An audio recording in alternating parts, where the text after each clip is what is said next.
Her bir çağa kiçi yaşlarına bileti gelci bolýar. Her hili temada en atalarından ya da töweregindäki tanışlardan ençeme soraglar soraýarlar.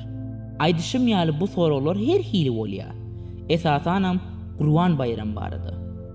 Tebäbi goýunlaryň kesilmegi çağlar üçin ören manysyz. Hemme çağlaryň hyýalyna multfilmlerdäki ýaly goýunlar bilen bag-bakçada ılgamak bar. Olary kesmek däl.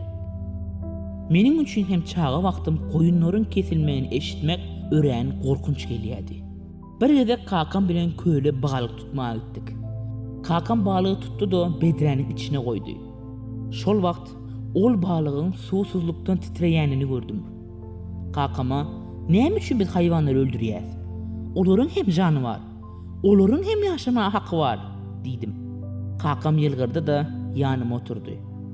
Ve aslında balıkları iyenimizde olur yitip yok bolman, eýsem has ýokary derejedäki adamyň bedenindäki öýjükleri öwrülýänligini aýdypdy. Soň maňa iýmiz zynjyry barada gurrun berdi. Otlary otçul haýwanlar, olary etçil haýwanlar iýe.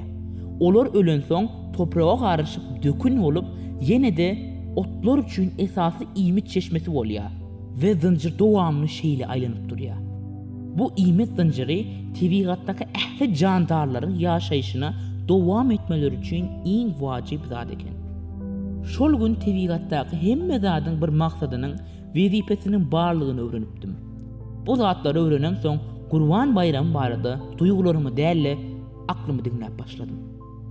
Gurbanlyň adamlaryň arasyndaky sosial gatnaşyklaryň ösmegine, mätäç adamlara kömek berilmegine, bay garip arasyndaky köprüýüniň gurulup, jemgyýeti emile getirýän agdalaryň jebisleşmegine, elimizdäkileri başgalary bilen paýlaşmagy öwrenmeklige we Allahyň bize beren nygmatlaryna şükür etmegimize ýardam berýänligine göz ýetirdim. Hazreti Adam atanyň oğullary Habil we Kabile gurban kesmeleri buyurulupdy. Habil öz sürüsindäki gurbanlyklardan iň semizini we iň gowy görýänini saýlap gurban edipdi. Allah Taala Habil'in beren gurbanyny we eden doga dilegini kabul edýär. Emma Kabil'in gurbany kabul edilmeýär. Başga bir hadise bolan Hazreti İbrahim'in kıssasında hem Allah Taala Hazreti İbrahim'a iň halaýan zadyny, ýagny oğlu İsmail'e gurban etmegini buyurupdy. Hazreti İbrahim Allah'ın buyruğu bilen öz diketek oğlunu Hazreti İsmail'i gurban etmeye yüreğine düwdi. İlki bilen gidip oğlundan ruhsat soradı.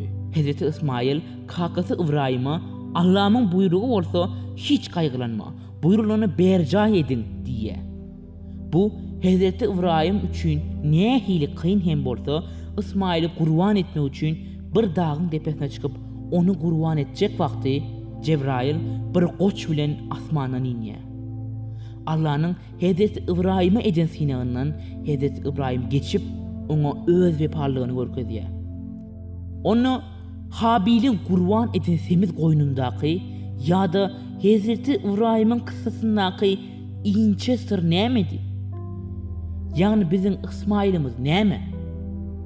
Belkem ol biziň nefsimizdir.